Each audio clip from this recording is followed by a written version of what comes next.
Hello students, welcome back to our YouTube channel. तो आज हम पढ़ेंगे चैप्टर 6 के एग्जाम्पल्स।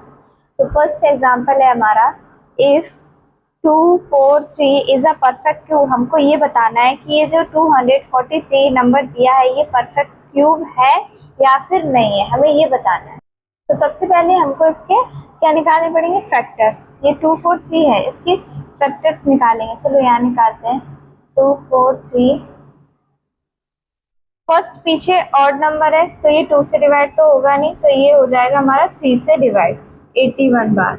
ओके, फिर से 3 से हो जाएगा 27, फिर से 3 से हो जाएगा 3 9 जा 27, 3 3 जा 9 एंड 3 1 जा 3, ये 1 बार आ गया। तो ये कितने बार डिवाइड हुआ है, 1 2 3 4 5 टाइम डिवाइड हुआ है। तो देखो इसके फैक्टर्स लिखते हैं। 243 23 इंटू 3, 3 मल्टीप्लाई 3, ये कर लिया। अब देखो परफेक्ट क्यूब के लिए क्या होना जरूरी है, परफेक्ट क्यूब के लिए होना जरूरी है कि इनके 3 के पेयर बनने चाहिए। स्क्वायर में क्या होता है, 2 के पेयर बनाते हैं, और क्यूब में होता है कि 3 के पेयर बनाते हैं। तो देखो 3 का एक पेयर बन गया और दूसरा नहीं बना, ये 2 का ही रह गया। तो इसका मतलब ये परफेक्ट क्यूब नहीं है, क्योंकि अगर होता तो 3 के पेयर खुद से बन जाते। तो यहाँ लिख देंगे no, 243 is not a perfect cube, not a perfect cube। क्योंकि अगर परफेक्ट क्यूब होता तो पेयर बननी चाहिए थी, अब पेयर बनी नहीं है, इसका मतलब ये परफेक्ट क्यूब है ही नहीं। ओके, अब इसका ही सेकंड वाला हम सॉल्व करते हैं। इसमें दिया है if 392 as a perfect cube, if not find the smallest natural number by which 392 must be multiplied so as the perfect product is perfect square। ये हमको एक नंबर दिया है, इसको ये बताना है कि परफेक्ट क्यूब है या नहीं, और अगर नहीं है तो इसमें ऐसा कौन सा हम सबसे छोटा नेचुरल नंबर क्या करें, मल्टीप्लाई, ताकि ये हमारा एक परफेक्ट क्यूब बन जाए। पहले तो देखें कि है या नहीं, तो फर्स्ट यहाँ से हम स्टार्ट कर देते हैं। यहीं से 392 के क्यूब फैक्टर निकालते हैं। 2 से जाएगा पीछे और इवन नंबर है 196, फिर से 2 से जाएगा आ जाएगा हमारा 98, फिर से 2 से जाएगा तो आएगा 49, 7 7 जा 49, 7 1 जा 7। तो हमको ये देख के पता पड़ रहा है कि ये परफेक्ट क्यूब नहीं है। फिर भी हम एक बार लिखते हैं 392 इज इक्वल टू, इसके फैक्टर्स लिख लेते हैं 7 इंटू 7। अब देखो 2 के तो पेयर बन रहे हैं लेकिन 7 के पेयर नहीं बन रहे हैं, तो इसका मतलब ये जो है वो परफेक्ट क्यूब नहीं है।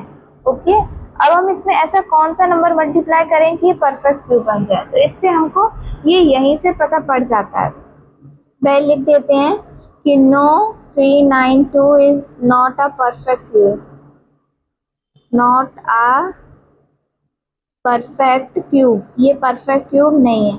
अब हम बताएंगे कि इसमें सबसे छोटा नंबर मल्टीप्लाई करने पे कौन सा नंबर है। तो देखो यहाँ से हमें पता पड़ रहा है, उसके बाद ये है 392, लैंग्वेज के साथ लिखेंगे मस्ट बी मल्टीप्लाइड, मतलब 392 में ऐसा नंबर हम मल्टीप्लाई करें कि ये एक परफेक्ट क्यूब बन जाए। तो इसमें देखो जिसका पेयर नहीं बना है वही नंबर आप इसमें मल्टीप्लाई कर देंगे। 7 का पेयर नहीं बना था तो 7 का ही मल्टीप्लाई कर देंगे, 7 to get a perfect cube, मतलब 7 से मल्टीप्लाई करने के बाद एक ये परफेक्ट क्यूब बन जाएगा। और परफेक्ट क्यूब कौन सा बनेगा ये भी हम बता देते हैं। परफेक्ट क्यूब 392 मल्टीप्लाई 7, और जो आंसर आएगा वो आएगा 2744, ये आ गया इसका आंसर। एक तो ये है और एक ये आंसर।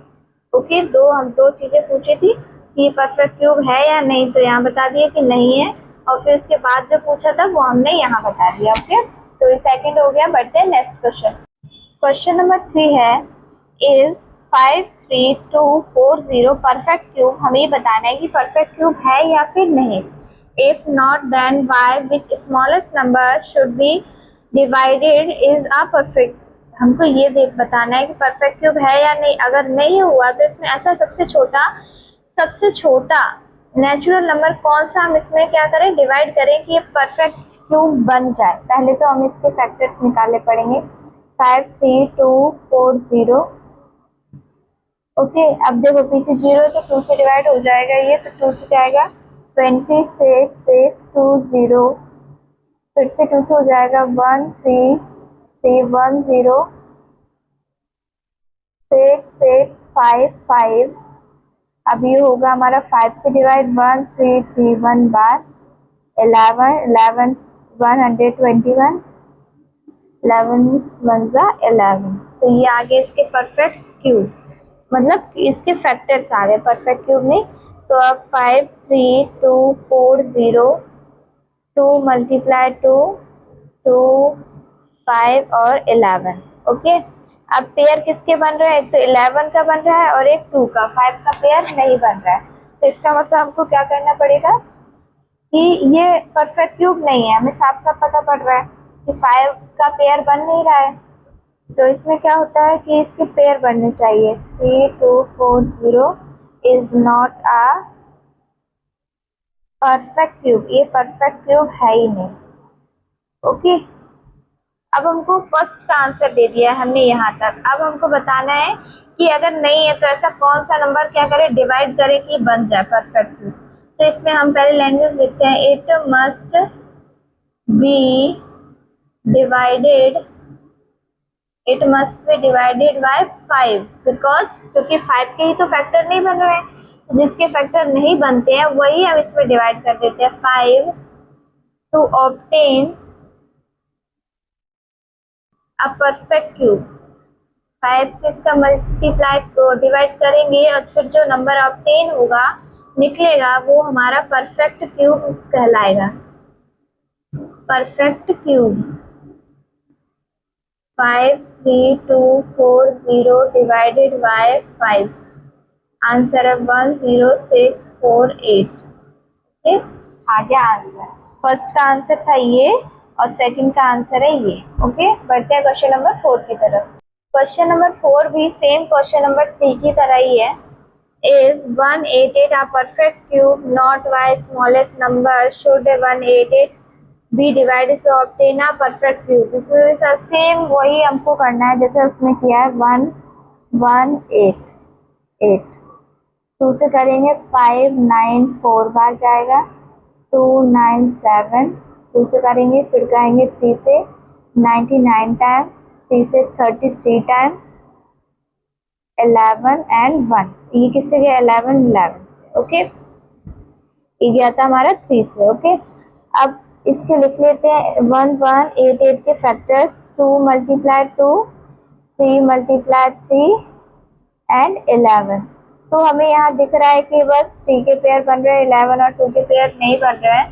तो इसमें हम पहले लिख देते हैं, no 8 is not a perfect cube, ये एक परफेक्ट क्यूब है ही नहीं। ओके, फर्स्ट का आंसर दे दिया, अब सेकंड का देते हैं। अब आप सोचोगे कि इसमें हम कौन सा नंबर मल्टीप्लाई वो डिवाइड करें, तो 1188 में। तो देखो एक तो इन दोनों के पेयर नहीं बने और एक इसका, तो इन तीनों का मल्टीप्लाई करके जो आंसर आएगा वो आएगा 44। 11 2 22, 22 2 44। तो यहाँ हमने ऐसे डिवाइड करेंगे और जो इसका आंसर आएगा वो 27 आएगा। ओके, लैंग्वेज लिख लेते हैं, it must be divided, it must be divided by 2 to 11 is equal to 44, और जो नंबर है वो आ जाएगा हमारा get a perfect cube. Okay, 27। अब देखो 27 के कैसे फैक्टर, 3 मल्टीप्लाई 3 मल्टीप्लाई 3, 3 बार मल्टीप्लाई करेंगे तो ये तो हमारा आएगा 27। ओके, तो ये हम वैसे ये बता दिए, इसका आंसर है 27 और एक ये। ओके, बढ़ते हैं क्वेश्चन नंबर 5 की तरफ। क्वेश्चन नंबर 5 है, is 868600 a perfect cube? If not, find the smallest number which 68600 must be multiplied to get a perfect cube. Same वही करना है, बस अब मल्टीप्लाई करना है। एक से ही सारे क्वेश्चन है, कुछ डिफरेंट नहीं है। इनके पहले फैक्टर निकाल लेते हैं। 2 से डिवाइड होगा 34300, 34 3 से ये फिर से 2 से जाएगा 1 1 1 5 0, 2 से जाएगा ये 65 75 बार। अभी 5 से डिवाइड हो जाएगा 1 3 1 5 बार, फिर से 2 6 3, अब जाएगा 7 से 7 49 टाइम, 7 7 जा 49, 7 1 7। तो ये आगे इसके फैक्टर्स लिख लेते हैं। 6 8 6 0 0 is equal to 2 multiply 2 2, 2 time 5 है और 3 टाइम 7 है। तो यहाँ हमें दिख रहा है कि 7 के पेयर बन रहा है और 2 के, 5 का पेयर नहीं बन रहा है। तो इसका मतलब हम कर देंगे 6 8 6 0 0 में क्या कर देंगे, डिवाइड कर देंगे 5 का। तो जो आंसर आएगा वो आएगा 3 4 3 3 0, और ये है एक हमारा परफेक्ट क्यूब। ओके, लिख लेते हैं 3 4 3 0 0 इज आ परफेक्ट क्यूब। ये एक परफेक्ट क्यूब है। ओके, बढ़ते हैं नेक्स्ट क्वेश्चन पे। क्वेश्चन नंबर 6 है, हमें इसमें 8000 के क्या क्यूब रूट फाइंड करने हैं। तो देखो पहले इसके फैक्टर्स निकालेंगे।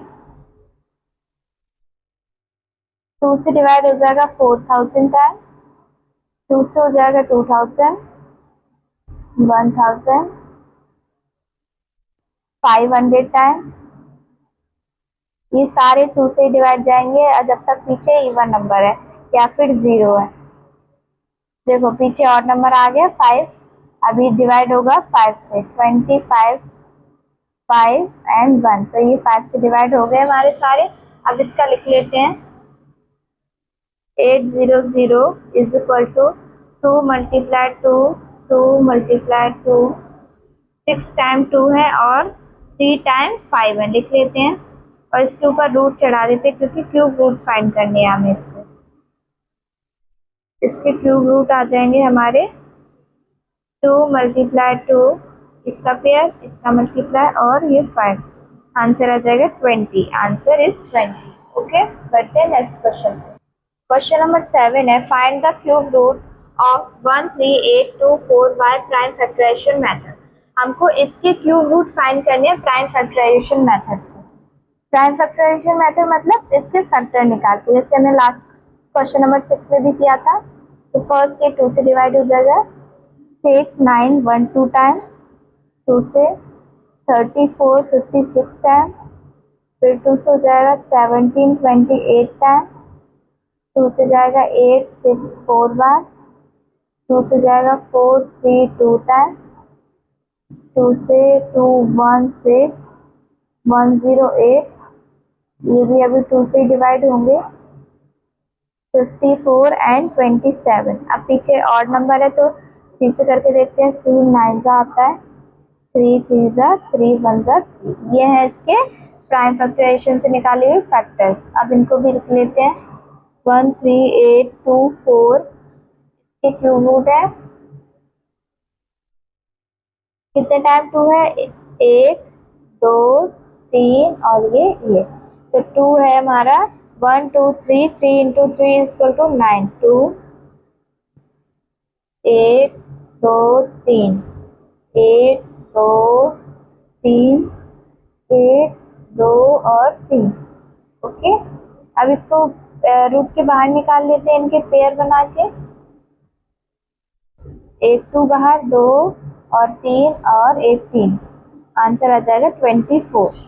24 आ गया, तो मतलब जो इसका जो क्यूब रूट है वो है हमारा 24। अब जैसे कि आप समझो 24 का हम 3 टाइम मल्टीप्लाई करेंगे, 24 मल्टीप्लाई 24 मल्टीप्लाई 24, तो आंसर आएगा 13824। ओके, इक्वल टू आंसर, ये है 24 हमारे इस क्वेश्चन का आंसर।